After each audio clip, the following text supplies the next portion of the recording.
We are live. Welcome back, ladies and gentlemen. I am your host, Blake Rafino. This is Are You Serious Sports. We hope that you guys are making it a good one. We know that we are as well. Huge show in store for you tonight, as yes, I know what you're thinking.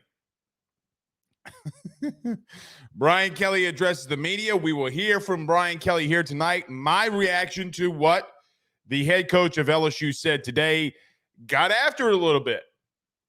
I think in Brian Kelly's tenure at LSU, this was the first real time that he let the media have it. And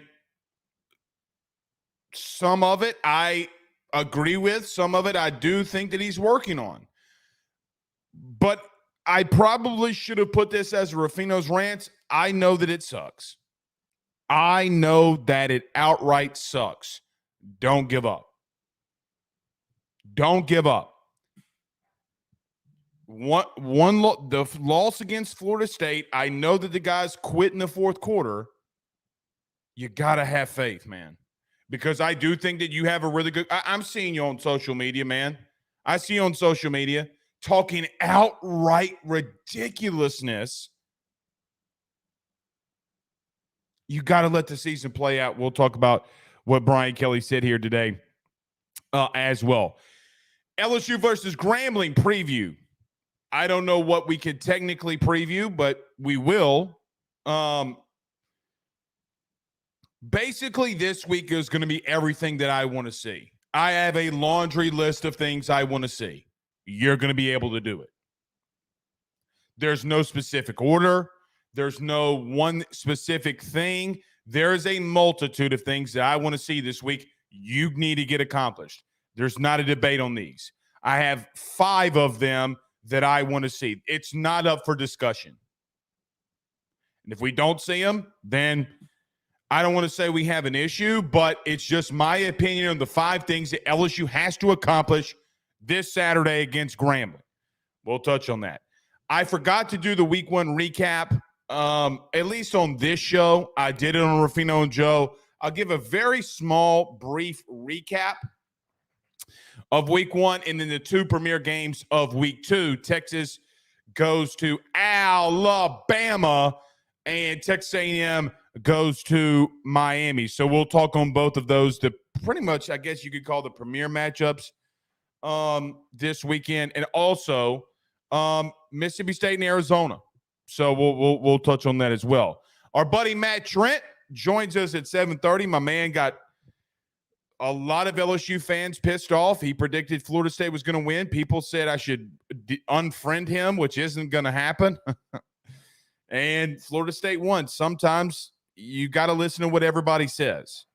And just because you don't agree with them doesn't mean you got to email and say you suck. Okay, well. Anyway, and then as we do every Tuesday and Thursday, hashtag Ask Blake, thoughts, questions, concerns. Fire them inside the Rudy Crew chat, and we'll get to as many of them as we can throughout the show. But you know what time it is. Where are you watching the show from? Where are you watching the show from? Are you in the 985? But don't give me the area codes. We've already established this. Where are you physically watching the show from? We'll pull that up, put it inside of the Rudy Crew chat. Mike, with the first comment of the night that we will read at least, says, read a comment on social media after the game. People or a person wanted Kelly fired. Come on, after one game. So let me go on a very quick rant here. Number one, there's nothing that happened Saturday or Sunday rather, that warrants Brian Kelly being fired. Nothing. Did you lose? Yeah, you lost. Did you battle what is probably going to be a playoff team? More than likely, well, at least that's what it looks like so far. Even though we are in Week 1, did you play a potential playoff team? Yeah, you hung around with them for 3 quarters. The interception was the dagger in the heart that you did not need on a wide receiver slip down. But let me tell you, because we've been through this before. We've been through this with Les, We went through it with Ed, and now it's starting to creep its ever little turtle head out of its shell. Do not make up shit. Do not make up shit when you lose. And, well, I heard this was happening. You got to get things confirmed before you go out there and say them. I've been in that locker room. Guys, we've been to games. Like, some things that you are saying that are happening is not true. You don't have the money to go fire Brian Kelly. You don't have the money to give him $90 million. You don't. Nor does he even remotely deserve to be fired. You overachieved last year. He has more than bought himself a little grace. Putting an entire loss on one player, is wrong and shows that you do not know football to some extent. The offense did not give up 45 points. They did not. They did not give up 500 yards. We talked about a week ago, about a week ago today, that if you did not walk out of Orlando with 38 points on the board, you are not going to win. That is a really good offense. Saying Brian Kelly should be fired makes you look like an idiot. Dane Bergeron says, good evening, Blake. Good evening, Dane. How are we doing? Spectrum Wellcare says, Blake is an XO lineman. Would you ever tell a D lineman they are good? At the end of the game, I would. At the end of the game, I certainly would. But I want to just be careful with that because did Miles Frazier actually say that? Because, look, Brian Kelly said something in his coach's show that got taken a little out of context. He said, yeah, we want to go and beat the heck out of Florida State. And it got taken out of context by a fan base that doesn't know what they're doing. They haven't been to the promised land. Stephen Young says Park needs to get to 240 minimum. That's not going to happen. If he wants to play inside linebacker, he's not going to get there. We'll talk about that here tonight. Third Tease says, let's go from the 504 Metairie. You got to love it. Big J. Cole says, free Harold Perkins. Christian says he's listening in Calhoun, Louisiana. You got to love it. You got to love it. Christian says, again, is Caden Durham not coming to LSU anymore? See, he took all of his LSU off Twitter. I don't know about all that. I don't know about all that. I don't read into that. JTN says Broussard, by the way, of Thibodeau, listening out there in Broussard. Henry Everett says he's in Hattiesburg, Mississippi. Ryan says that he's in Rain, Louisiana, Acadiana, the 337. We got Minden in the building. Stonewall, Louisiana. Now, Mike, help me out here. Where is Stonewall, Louisiana? Where is Stonewall? Hal Jubin says, yes, we need a Rafino's Ranch. Well, you might get one a little bit here tonight. I will tell you that there's music played in the locker room. I promise you. I promise you. I hear Pooh Shiesty is a very popular. Come on, man. It's played. What are we doing? What are we doing? Eric Kennedy says Tylertown, Mississippi. Yeah, I'm from Franklinton, man. Sherry Berry says Montgomery, Alabama. We got Chattanooga, Tennessee in the house. Mapleton, Georgia. Where's Mapleton, Georgia? Hakeem? Where is Mapleton, Georgia? Gotta love it. From the Berry, says Jonathan Fields. You gotta love that as well. C. King says from the Talking Tigers Facebook group, guys, there's a great group with a lot of discussion, a lot of funny things happening there. Y'all go join if you have the time. He says it's time to call Matt House to the front of the congregation.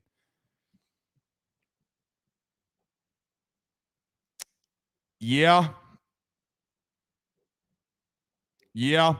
Stonewall is just south of Shreveport. Okay. Okay. We got the 318, 3-1 great.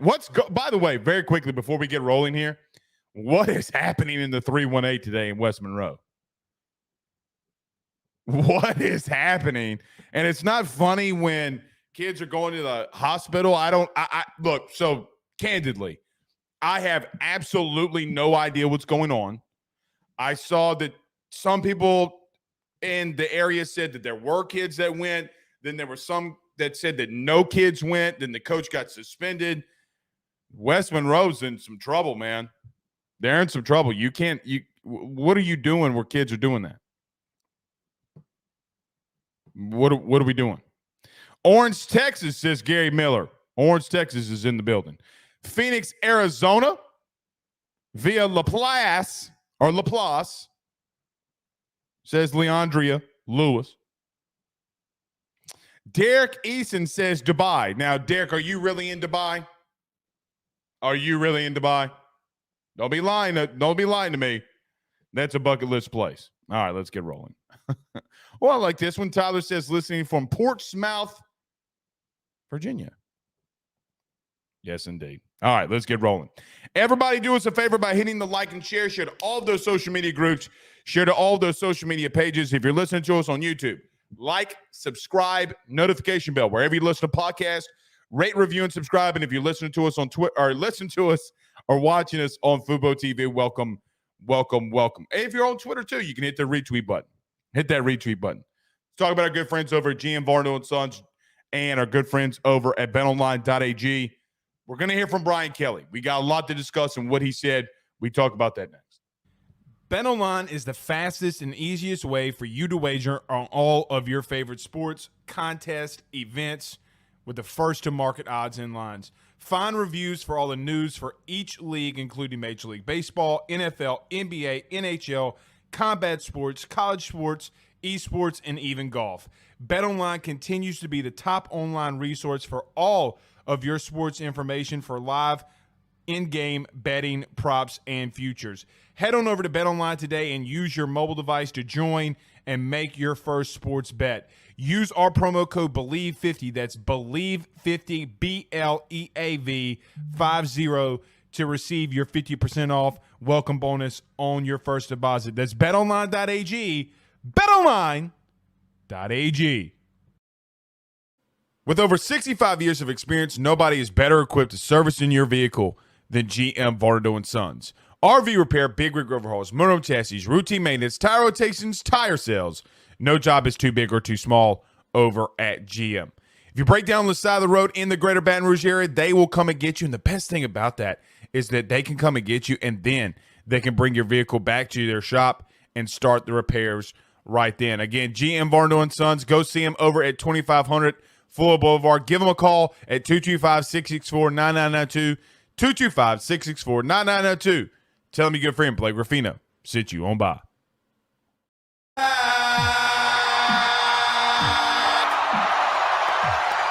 We'll find out this weekend if Texas is or not. We'll find out this weekend. I will give you a little preview before we get to that later on in the show. I do not believe that the Texas Longhorns go into Tuscaloosa and pull it out, unfortunately. But if I could pick, I would find some way for both teams to lose. That would be great. Like Alabama beats Texas, but both have to technically forfeit because of a technicality. That would be great. That's not going to happen, but we'll talk about that later in the show. Brian Kelly met with the media today, and look, let me start off by saying, when I listen to Brian Kelly, there are specific things that I look for. There are specific things that I listened into. You know, even myself included, I'm not going to take myself out of this, but the biggest question or the biggest thing that a lot of LSU fans have been saying, media have been saying, everyone's been saying is we need players that have the dog in them. Now, one thing I don't believe to be true is that LSU just had the dog coached out of them. You know, I had a DM from somebody today ask me, did I think Brian Kelly wanted to make everybody, churchgoers? No, he doesn't. I just think that internally as a team, you got to find that inside yourself.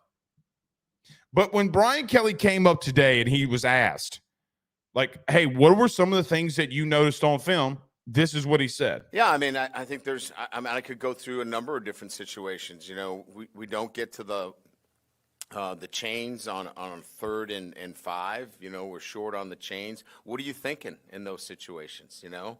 What's your thought process? You know, we've got a drop here on 3rd and 6. You know, we're trying to turn upfield. Let's secure the catch, you know. You know, we're 4th and 1, and you know, we're trying to make a play instead of, you know, reading what the defender is giving you.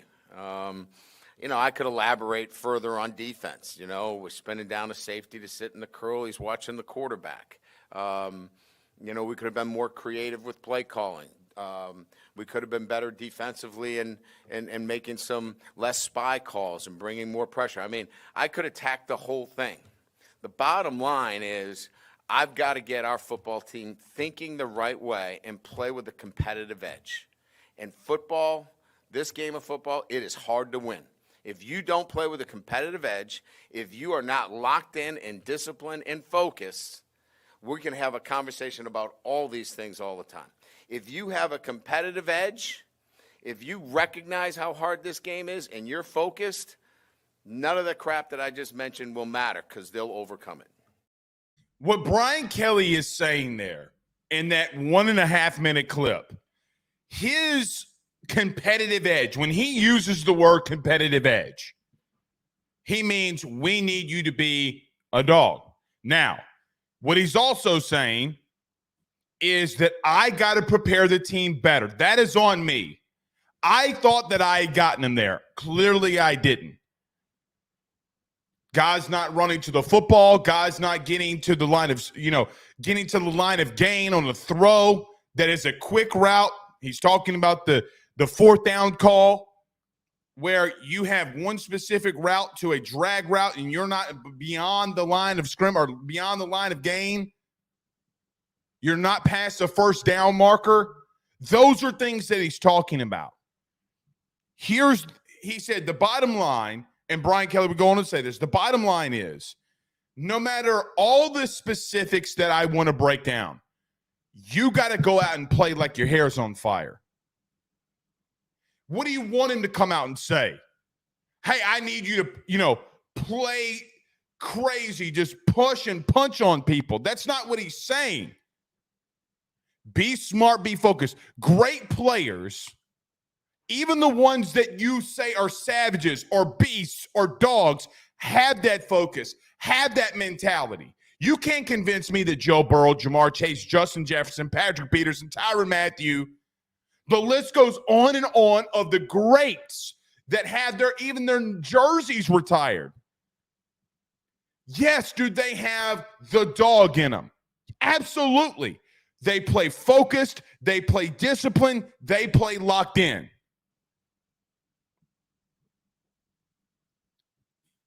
And Brian Kelly's got to get him there.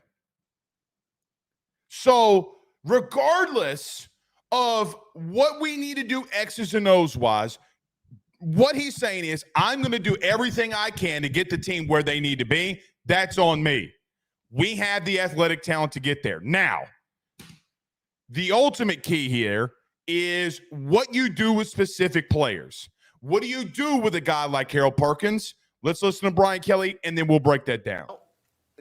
Certainly a question that we have talked about. There's a lot going on, and you could clearly look at Harold and what he's asked to do versus, lining him up off the edge. Player development has to be thought about.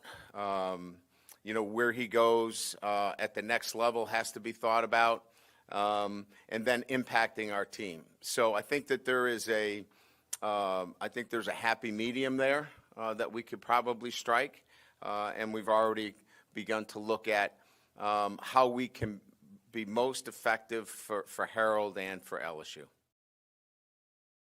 The competitive edge, the things that he wants to do. I see this in the chat, guys, is he wants them to play, and I see somebody says, oh, well, hair on fire, question mark. He wants them to go out there and knock somebody's fucking head off.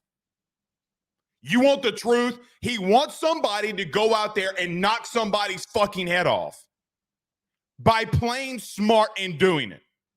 Being in the right positions at the right times in the right place that you need to be.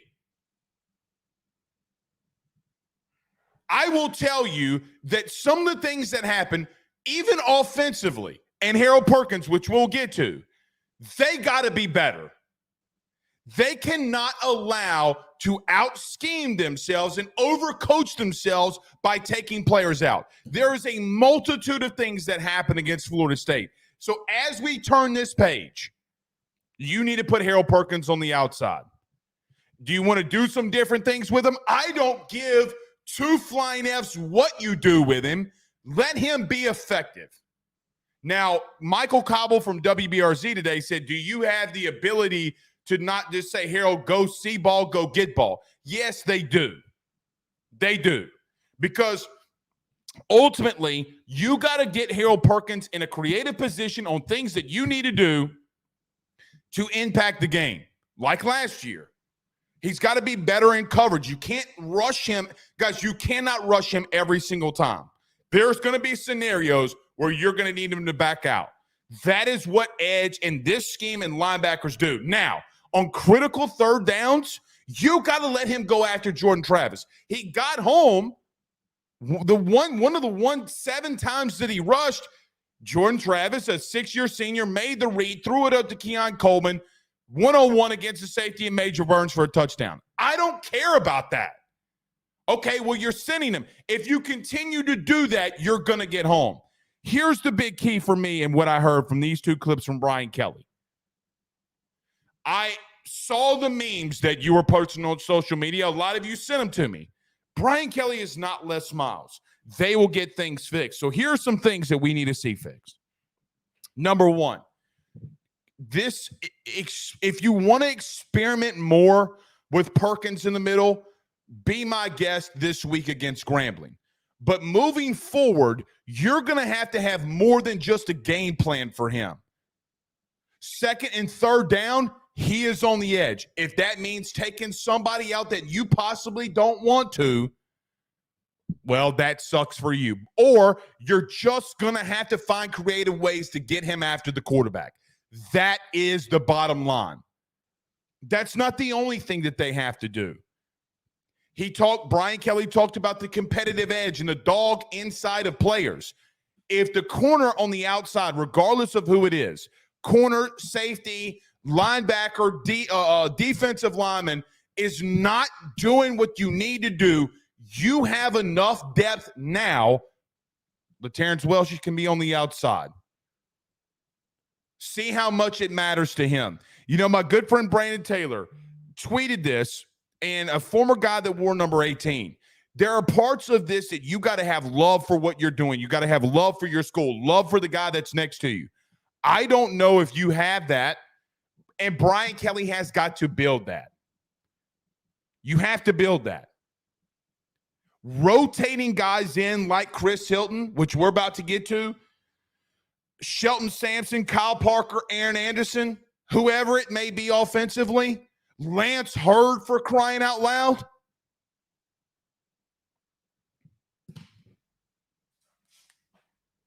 You got to do it. Here are the 5 things on Saturday. Yes, is it in my opinion? Sure. But I just think that these are 5 simple things that you have to do no matter what. No matter what. And they're in no specific order. We talked about one of them in Harold Perkins. Show me that you can be creative enough defensively to get him in the right position. Now, Brian Kelly talked about the development, and there is a lot of people that are going back and forth with this argument. Well, he's here to win games for LSU. You cannot go into a living room and tell a parent or player that, look, man, we're going to help develop you, but you're here to win games for LSU. There is a fine line in a medium. Fine line. But like Isaiah Simmons, like a Micah Parsons, players that are out of this world athletic. You got to be creative in how you use them. You got to do different things that are uncanny and uncharacteristic and things that maybe that no other team runs. You know, I thought about this today. For example, remember in 2019 when Auburn had those big-time defensive linemen? Big-time defensive linemen. They ran, what was it, like a 3-1-7? Because they could stuff the run with 4 dudes. You remember that? It was ridiculous. Georgia tried to recreate it, and Burrow said, ha, ha, ha, ha, ha. When you have special players, you got to be creative in what you do. Number one, show me that, Matt House, show me that you know with a, let's call it what it is, a guy that can be a transcendent player. Show me that you can utilize him in the right way. That's number one. Number two, Lance Hurd.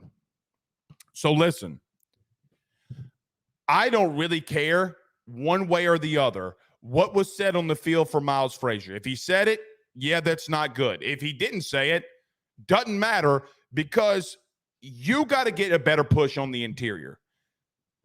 The number one thing about offensive line play, you're going to get injuries. It is so much more difficult for a guard, a big body guard, Emory Jones, which is what he is, to move out to tackle against more athletic freaks like a Will Anderson and Harold Perkins than what it is for a tackle, a true tackle. Like if Lance Hurd had to come in and guard, you're okay with that because he has the physical strength and tools to play on the inside quick enough for any kind of interior move or stunt or anything like that. You need to move Emory Jones in the inside. I want to see Mason Lunsford in there too. Marlon Martinez. Because we've seen the tackle position be pretty good. You're potentially one move away from that line getting more of a push than you need it to. Number three, Brian Kelly talked about the running game today and that we have to get the running backs the ball more. Well, that's on you. Like, that is strictly on from the top down. You can't have 12 rushes in a game from your from your running backs and think that your quarterback is going to be able to carry the load. Now, last night, we talked about pretty much ad nauseum the entire day. The entire day, you underutilized Jaden Daniels. You did not use him in the right way. If you're going to drop back 47 times, Garrett Nussmeier is the guy that you have to have in. When you have a speed racing car, you don't go joyriding around town. You got to get him out in space and make plays. Let your running backs in your running game do it. You don't have to run up the interior. You don't have to run up the gut. On Wednesday, my number one key to victory is that the running game has to be creative. Guess what it wasn't? The only creative things that you did, and I probably should have clipped this and put it in the show so we could hey, remember what we said a week ago? Draws, zone reads, those things were working. But you got to be more creative in the running game. The number one thing that is going to help a quarterback is a strong running game. It's not up for debate. Number three, I'm not trying to get on players, and I'm not. But going into Grambling, I need to see Chris Hilton Jr. Now,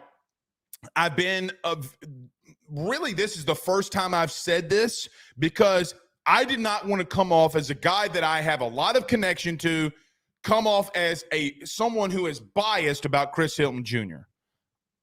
Can he catch that in route?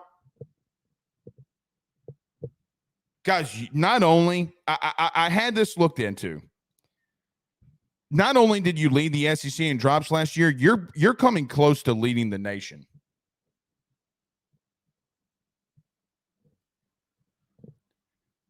schematically, guys, if the ball is hitting them in the hands or the chest or it's in their general facility, Jordan Jefferson, Jamar Chase, all those guys that built these legacies, Brandon LaFell, Odell Beckham, Jarvis Landry, because Jarvis Landry was diving in the back of the end zone with one hand against Arkansas, catching the ball. Mettenberger did not have a good pass. Your athletic freaks went out there and made plays. I need to see some more of these weapons from the outside go out there and do something, because there's one thing that I know for sure. Chris Hilton can run and catch. Let him do it. He's been injured. He's been banged up. I get why he hasn't seen more action before now. He's not now. Number 4, before we get to Matt Trent, I'm running late. Number 4, special teams. Well, Blake, what about special teams? It's time to start nutting up on special teams. You have too many guys back there to muff a punt. You have too many guys back there to not get you some yardage on special teams. Do it, block a kick. Do whatever you got to do to make impact special teams wise. Last but not least, number 5. Number 5. If you have a dual threat quarterback, you can't use one of those weapons. You got to use both of them. The reason you call them dual threat quarterbacks in the first place is because they can do both. All right. I know some of you are trying to eat me alive on Twitter. I mean, on the comments. It's whatever. But Kevin loves it. He says, preach, Blake. All right. I got a wardrobe change coming. Our next guest, the newly married man, Matt Trent, joins us next. Let's talk about our good friend Tyler Alexander over at eXp Realty. Our good friend Carol Falls over at State Farm. Matt Trent next.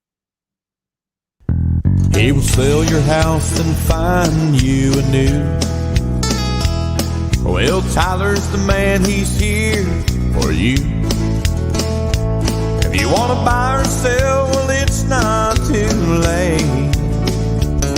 Dial 955-0008. Just call 955-0008. Y'all call Tyler, he'll shoot you straight. Guys, you might know my good friend Carol Falls and all the great service that he provides over at State Farm. He is your good neighbor after all. But did you know State Farm has surprisingly great rates as well? Along with the great neighbor service, State Farm agent Carol Falls has surprisingly great rates for everyone inside the state of Louisiana. So call him today at 985-395-4300, 985-395-4300 for all of those surprisingly great rates on auto, home, and life insurance needs. Like a good neighbor, State Farm is there, and individual premiums will vary by customer. All applicants subject to the State Farm underwriting requirements.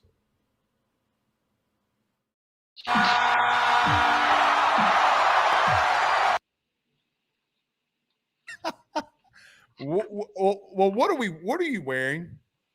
I literally just found this behind my desk because I got a new computer. Disclaimer, I left my work computer in the airport of Orlando, so that's a thing. And so I'm waiting on my laptop to come back, so I got a spare one, so they had to like reset everything up, so they moved my desk, and this was behind my desk for God knows how long. So Well, shout out to Will Wade. yeah, maybe. Yeah, maybe. How do you like my hat? Your hat's really good. Your hat's a lot better than mine. Way more sentimental value too. Do you want to tell the people what this is? That is actually, well, I'll give you two stories.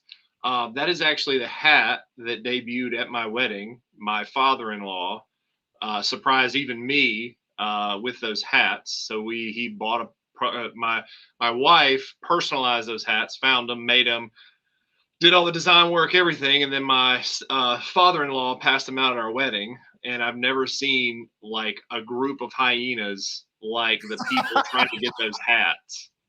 Yeah. So I was It like, was a group of hyenas. So this is also another funny story. We Ben went out. Baby said that we call Ben Baby Frank Lucas because he looked like he was handing out kilos. Right. So like after my wedding, everybody goes out downtown Covington, and we're out, and everybody, we had 50 of these hats, so everybody's wearing these hats. And myself and former WBRZ sports reporter now in Atlanta, Reggie Chapman, we're at the bar talking, and this random guy came up and was like, I see all these dudes and all these people like wearing that hat. Like, what is that? And I go, funny story. We are part of a marketing team with a new golf course that just opened in Covington. And this is what it is. It's going to be called the Trents. So it's opening up here in Covington, and I do like marketing and stuff. My man here, and I pointed to Reggie. I was like, he does social media and like all this stuff. And he's like, well, where is it? And I don't know where I am in Covington. I was like, oh yeah. So you go like towards here, and you take like, and it's right off the highway, right? He was like, oh yeah, right near so-and-so's grocery store. I go, that's it, right there, right around the corner. Right there, my friend. He's like, so like, when is it going to open? I said, well, we got to get everything set up because we're going to have some, open house events, some, charity tournaments there to kind of break in, soft opening, stuff like that. So it should be another month, 6 weeks or so. But we got my God. Like I'm going for like 15 minutes. This dude's like, yeah, man, okay, cool. Like I'll check it out. I was like, all right, man. Good to see you. No, don't forget to like and share our post. The Trent's Golf Course in Covington, Louisiana. So you gotta love it, yeah. Matt. All right, so Matt Trent from WBRZ Sports. Fairly, and you got wrongly criticized for your take. You did say that you thought Florida State would be deeper and that Keon Coleman would have a massive game. What did you see throughout the game on Sunday in breaking all this down? What was the one thing that just stood out to you in the game Sunday with LSU and Florida State? I haven't seen an LSU team be over physical like that in a long time.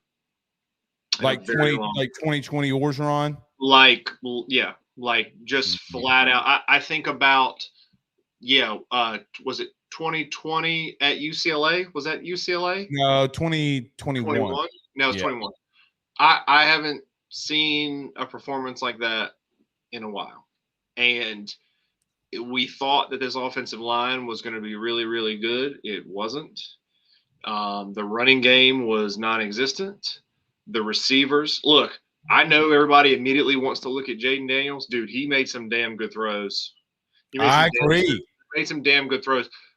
The one that I really liked was the one over the middle. I can't remember what quarter it was, to Kyron Lacey. And the dude had, the Florida State defender on him. It was a slant right across the middle. And I mean, could not have been in a tighter window in a more perfect place. Hit Kyron Lacey right. I think it was a third down play, actually. Yeah, 3rd and 6. Brian Kelly talked about it today. Hit him right in the hands, dropped it, and didn't really have a clean pocket for the majority of the game. Was always kind of like shuffling and moving and stuff. I agree with what you said. I had said that earlier. Just a lack of creativity in the run game too. And you've got all these dudes rolling out here and nobody's really doing anything. Again, too, what I will agree with you as well, and I actually said this, I leaned over to Jacques Doucet in the press box. I said, look, you got Brian Thomas dropping balls, Kyron Lacey dropping balls. We can't get Malik involved. Where is Chris Hilton? Where is Chris Hilton? Because we have talked all offseason about we want Jaden Daniels to push the ball vertically. In the last practice that I went out to at LSU, Chris Hilton ate the defense alive. Correct. Post plays, everything. He ate them alive. So at that point, it's just like, well, these dudes aren't doing it. Let's just throw somebody in there that can and give us a different look. I was that's what I think I texted you. I was like, I was surprised at what didn't happen, for LSU more than what did. All right, so that was a lot there. So let's break this down. So Jaden Daniels, Matt, look, the term dual threat in today's society, when you talk about a quarterback gets people getting mad about it, but Jane Daniels can run. You got to be creative. Like, look, I get that you don't want him to run a lot throughout the season, but Matt, this is not a game that you can just say, oh, well, we're going to play our new principles. We're going to put our new philosophy into this. You got to do whatever you got to do to win the game. Yeah, and I feel like this was very indicative of, and I don't remember what game it was last year, but do you remember when the chatter about him running too much really got loud? Tennessee. Yeah, it really got loud, and Brian Kelly had even mentioned, like, we do want him to stay in the pocket more, and then it almost seemed like Jaden was trying to, like, make himself stay in the pocket more, and you can just tell. Like, you can just tell when a dude is like, I see that I can run here, but I really got to hold on and wait till something opens up. And then you either get sacked or you really have to scramble and nothing's there. I felt like at times Jaden was like, I really have to work on this. And this is something I got to work on. I got to stay in here. Because look, dude, like, again, last year in the second half of this game, he took that game over with his legs. Took it over. Matt, the first half he took it over with his legs because the draw play, it's a 40-yard run.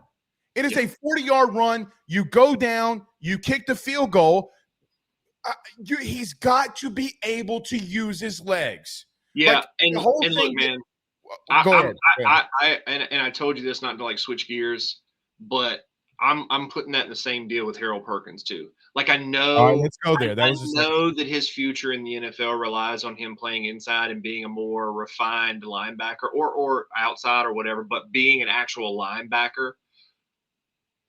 But do we really have to do that against Florida State? Do we really have to, like, roll out the new and improved Harold Perkins against Florida State instead of saying, all right, Jordan Travis has it, go get Jordan Travis.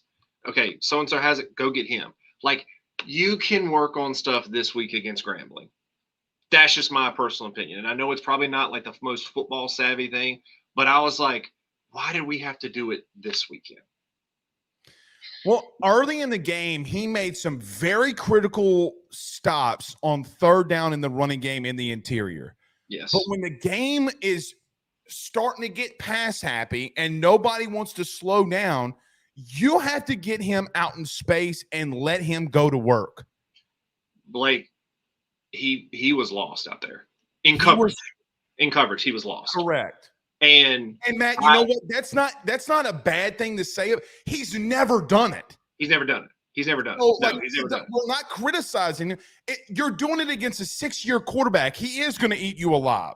I have never played one down of college football, but I have talked to a lot of, like, coaches long enough to know when it comes to, like, coverage and when you hear don't let them cross your face.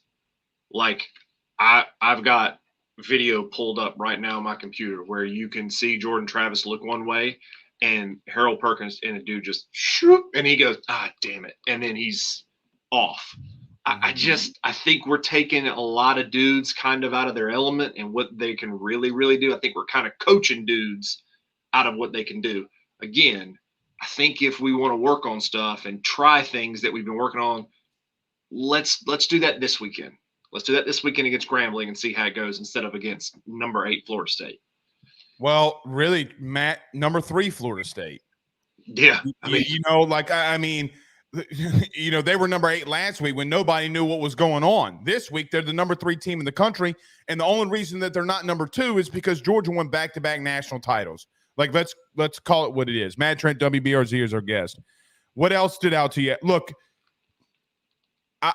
I know that I told you this, so you can back it up. The old staff, the one before this one, did I or did I not beg, plead, and throw a hissy fit about Keon Coleman? Yeah, and look, like, so here's my thoughts on Keon Coleman. Like, I think I have told you, I think if I see Kayshawn Booty with him. I wasn't a big fan of him in high school because I remember so he played basketball, obviously, at Opelousas Catholic, and he played football, and he did both at Michigan State, right? So his senior year, he did not win Mr. Louisiana Basketball, Mr. Basketball, Gatorade Player of the Year, whatever it is for, Louisiana. the kid that just transferred from Santa Clara to LSU, Carlos. I know you're talking about. I'm losing it right now. Okay, he won it, and he went to Dunham. Okay, because he had an unbelievable year. I was not a fan because after that, Keon went on Twitter and starts like throwing his teammates under the bus and was like, Carlos had more to work with. I didn't have anybody. I had to do all that stuff. And that really, Stewart, by the way. Yeah, Carl Stewart. Yeah. And that really kind of rubbed me the wrong way with him in terms of just being like a team guy or whatever. So I've never really been high on him in terms of a personality and a character standpoint. But dude, he's unreal. Like inline speed, agility, everything you want. Like, I don't know how tall he is. He might be like 6'4". 6'4". I mean, he went up on that fade route in the corner of the end zone against Major Burns. It was just like mine. Like, that kid can do it all. Chestnut. And Yeah. Chestnut. I mean, the kid can obviously do it all. I mean, he's a big time playmaker. I thought he was probably the best player on the field. Oh, I agree with that. What else did you see? Was there something else that was really glaring that you walked away from, good or bad, that you walked away with? Because, look, there were some good things LSU did, too. I don't think that you don't score 17 points and say there wasn't anything good. But is there anything good or bad other that you noticed? I two things really, and they might be insignificant, like the run game. Like I just that's not LSU, Blake. Like I just don't see how it's not hard to get some high end backs in here. Let me stop and ask you: is it time to get into Lance Hurd? No, I'm not there yet. Because remember, like we were having the same conversation this time last year, and the offensive line was just unbelievable and developed probably better and faster than any other unit. I would probably like to see him more because, dude, like some guys got whipped Sunday night. Well, but see, here's the question, Matt, that I have with that.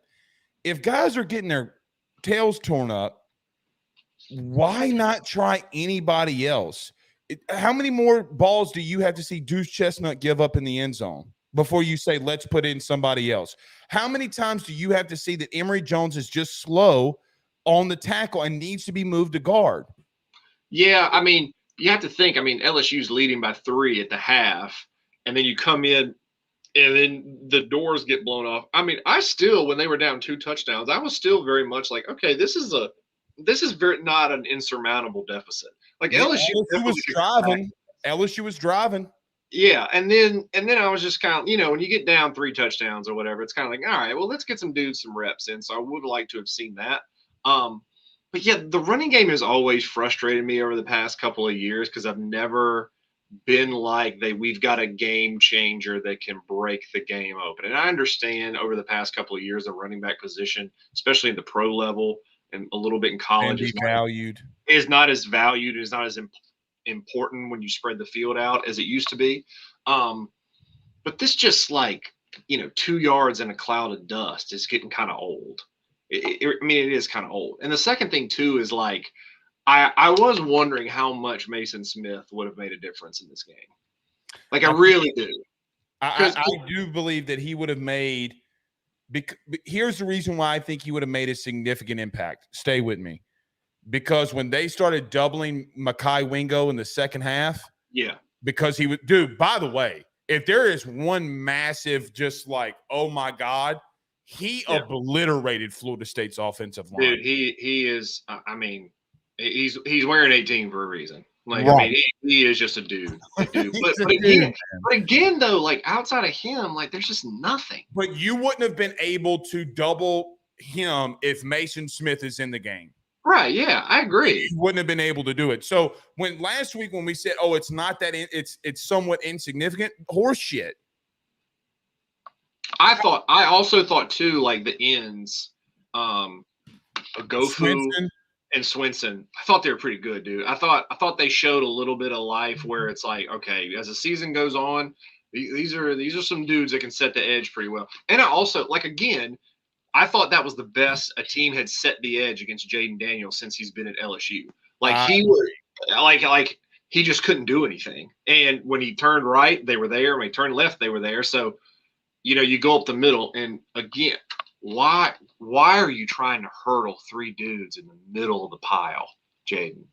When I saw that, I was like, oh my God, bro, I know you bulked up this off season, but buddy, that ain't it. He got cut on that. Yeah. The patch. He got cut. And I was just, I'm not also reading too much into people being like, there's no dogs at LSU. On that play, I know I saw a lot of people on social media be like, well, why didn't someone stand up and, be like, get in their face? I was like, well, I mean, the guy for Florida State, he just hit him, got up, and then walked away. There was really no taunting or anything to it. All right, let me just say this, and it's gonna stir some shit up. So just let me say it, Matt. Let me tell you what would have happened. Let me tell you what Brett Beard would have done if our quarterback, if that would have happened to our quarterback, and we did not throw a punch or push somebody or get a personal foul, we probably would still be running.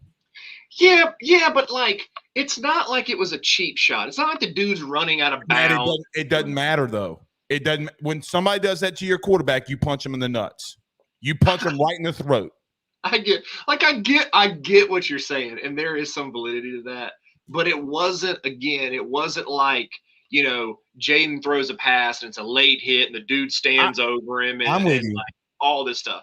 So I'm not ready to buy into LSU doesn't have any dogs or there's a soft mentality to this team. I agree with you. Because I've seen this team at practice and it's scary physical.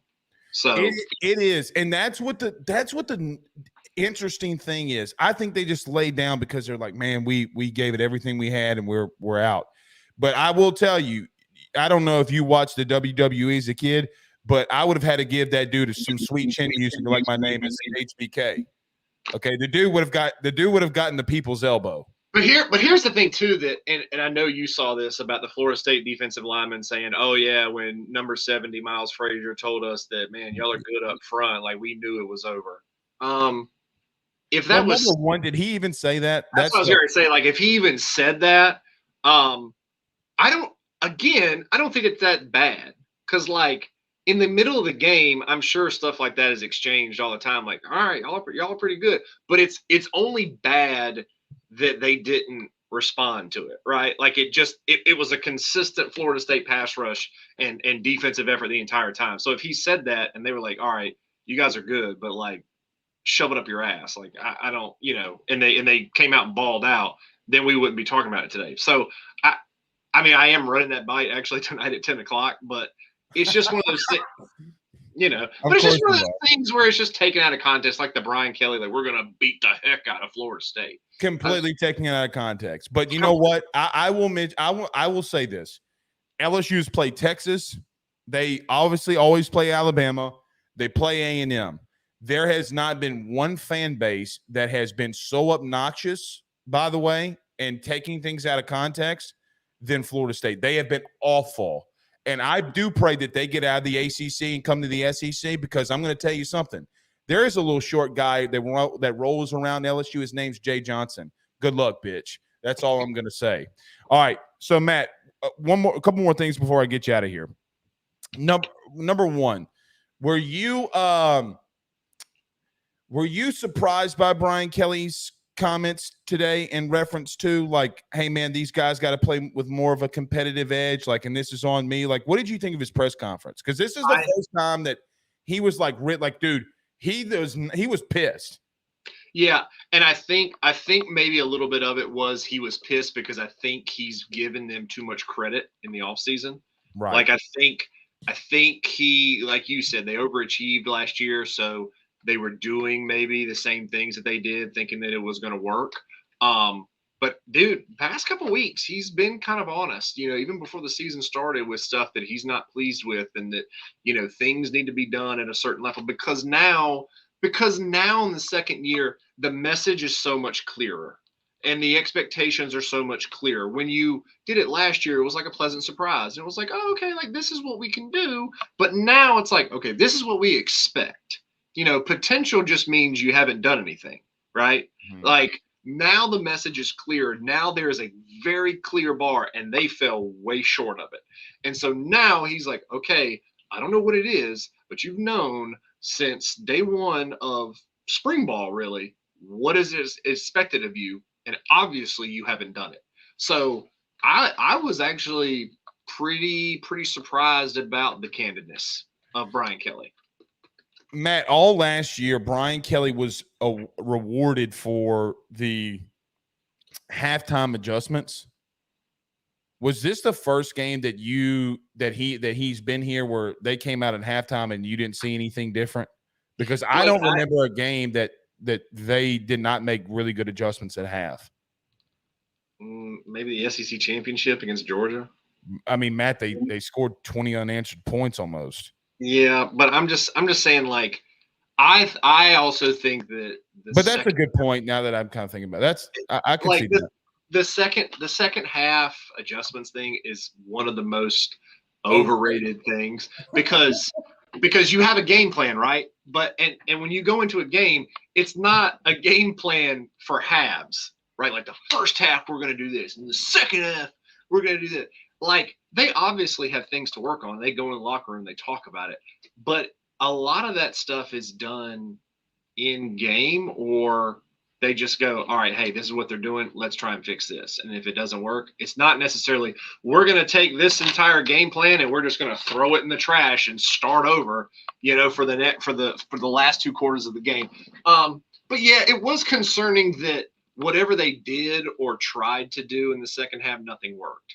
Right. Like that was it. It wasn't that they made an adjustment there or they didn't make adjustment. It was like, we're also still doing the same BS that we did in the first half, and we're getting the same results. So can somebody just do something? Because the Brian Thomas missed open reception, like just literally dropped it. How crazy is it that people are talking about, oh, well, he's underthrew him, so this is all Jaden's fault?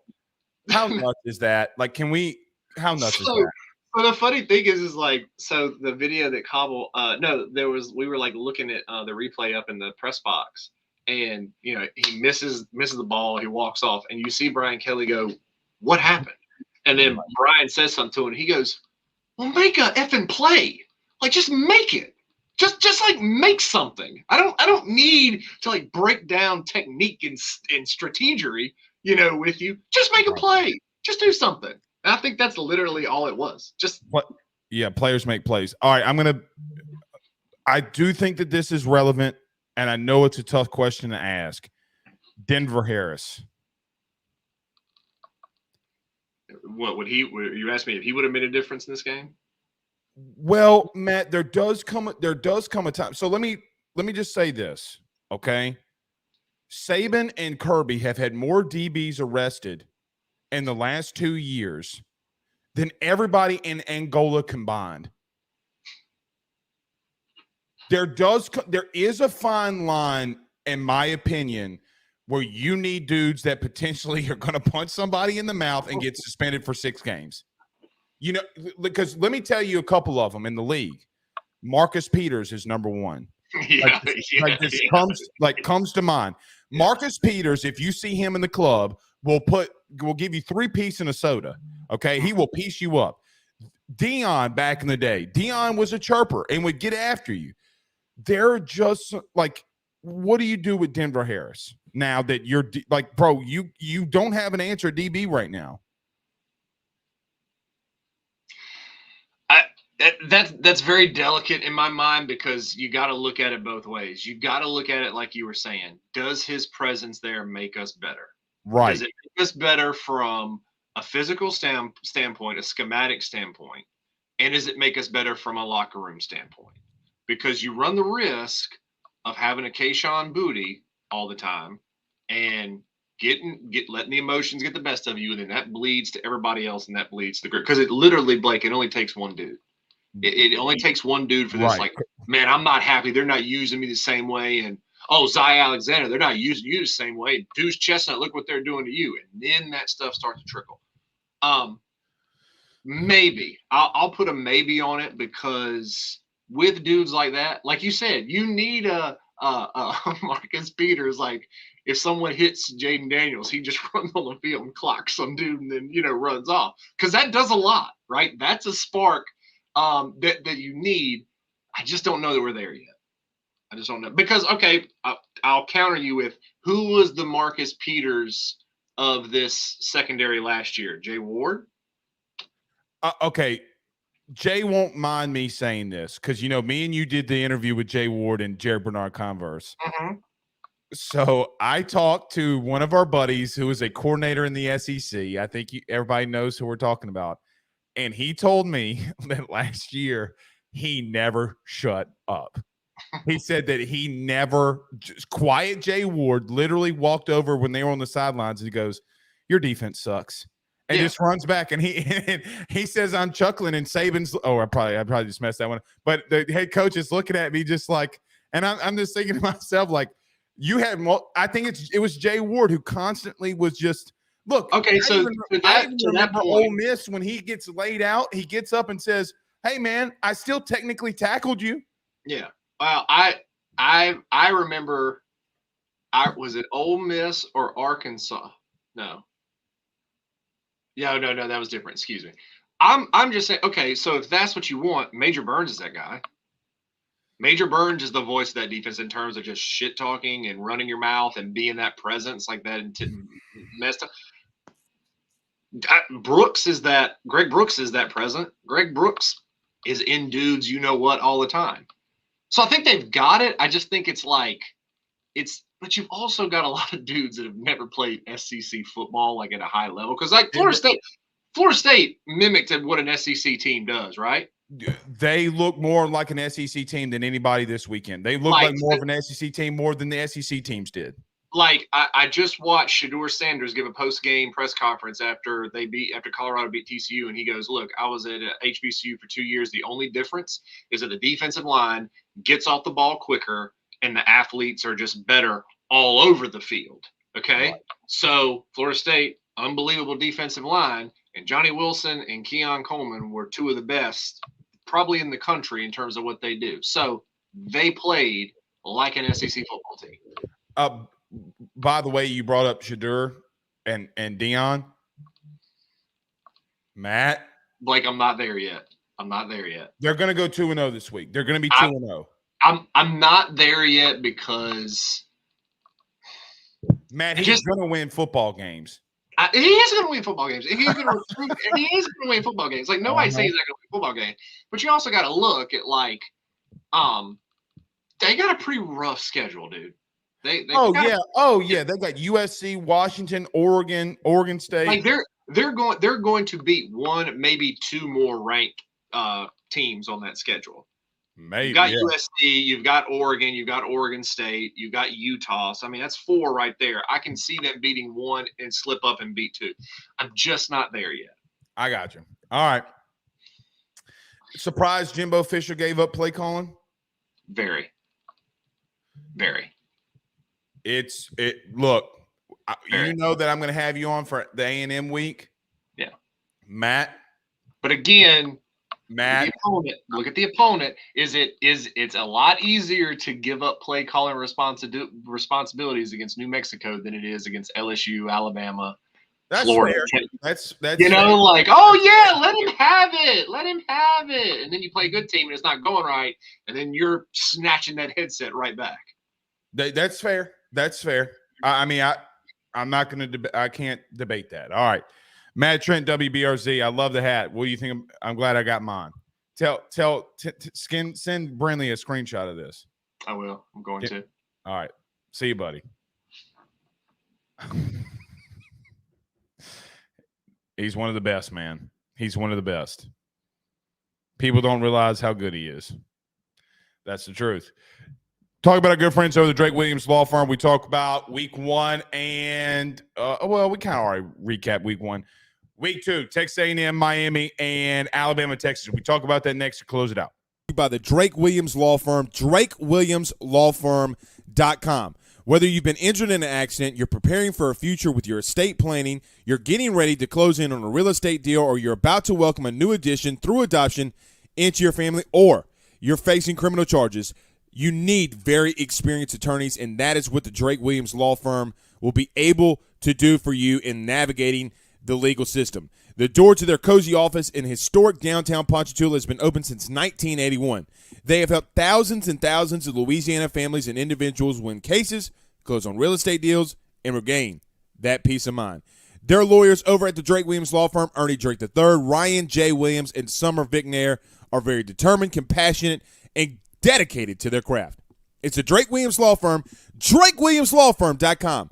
Give them a call today at 985-386-7600. Tell them your good friend Blake Rafino with AYS sent you on by. So Texas and their Longhorns head to Alabama this week. Now, we'll talk a lot about this tomorrow on the Rafino and Joe show. Go over there, subscribe, notification bell, all that good stuff. Listen, I don't know if I have a very great feel on this game. I do think both teams can win. I don't trust the Alabama quarterback situation enough to say in great confidence like I would before, even like I would have last year, that Alabama's going to pull out and win. But I also don't have that same kind of confidence in Steve Sarkisian or Quinn Ewers. Quinn Ewers, if you want to talk about somebody that does not and can't and is not effective at throwing the ball down the field, that is Quinn Ewers. Last week against Rice, R-I-C-E, Rice, he went 0 for 8 and looked terrible at throwing the ball down the field. If this game were in Texas, I probably would lean Texas, but I do lean a little bit of Alabama. I got to see Texas and Sarkisian do it. I am not confident in that at all. I am not confident in picking Alabama. I don't like picking Alabama. Like I said earlier in the show, I hope both teams lose. I really hope both teams lose. And if they do, we're all happy. I just don't believe in Texas enough or Steve Sarkisian for them to be able to win. Now, I did see this from American Patriot. Sorry, I missed the super chat. He said, get Denver Harris in the game. Thank you so much, American Patriot, for the super chat. I do. I kind of agree with you. I do agree with you. The bottom line for me, back into this, I'm just going to lean a little bit of Alabama. I think they run the ball right down Texas's throat late in that ball game. Now, Jalen Milroe, for them to win, Jalen Milroe is going to have to make throws that he's never made in his life. Can he do that? He is their X factor. They're going to be good along the defensive line. They're good at linebacker. I think they're more athletic at linebacker. Their DBs look to be pretty athletic as well. A typical Alabama team. Can they hold on and sustain in that running game, in the passing game? Can Tommy Rees call a good enough game for them to win? We're going to find out for sure this Saturday. Another big time and key matchup that I'm going to be, and we'll talk more about Mississippi State, that their opponent this week, because we kind of got to monitor them a little bit just due to the nature of that, it's LSU's next opponent after Grambling. We'll talk about that later in the week. But the second most marquee game of the weekend is clearly Texas A&M going to the University of Miami. I do agree with our guest just then, and Matt Trent. It's easy for you to give up play calling against New Mexico. Does Jimbo continue to allow Bobby Petrino to call plays? Here's the truth about Texas A&M, whether you want to hear it or not. Texas A&M has a really good wide receiver core. They're really good on both lines of scrimmage. I think they have a really good running back and a really good quarterback and a really good rotation of running backs. Anaya Smith, Stewart, Noah, those dudes, they can really play. They do have weapons offensively. Defensively, their secondary looked to be a little bit shaky against New Mexico, and that may be a little bit concerning, but I also do not trust, and speaking of not trusting coaches, I don't trust Mario Cristobal yet, nor do I trust Tyler Van Dyke, the Miami quarterback. What's interesting to me is that Auburn, if you remember, some years ago, then when Auburn played Oregon had Justin Herbert. And Auburn would run out with Gus Malzahn and Bo Nix, a freshman Bo Nix, and Auburn would go on to win the ball game. I don't know if I think Mario is a really good recruiter. He's going to have to show that he can be at Miami and beat, I don't want to say a top team, because I don't know if A&M is a top team, but be able to beat a team that they're not supposed to. I'm going to take A&M as well here. I think A&M is too explosive offensively, and I don't trust Tyler Van Dyke. All right. And yes, Rob Boudreaux says that Max Johnson went to A&M for nothing. That is very true. MR on YouTube says Mario's a bad game day coach. We saw that even what we just talked about. You let a freshman Bo Nix, who was horrible in 2019, beat you. That cannot happen. That cannot happen. We'll see you guys tomorrow. Y'all have a good one. Peace.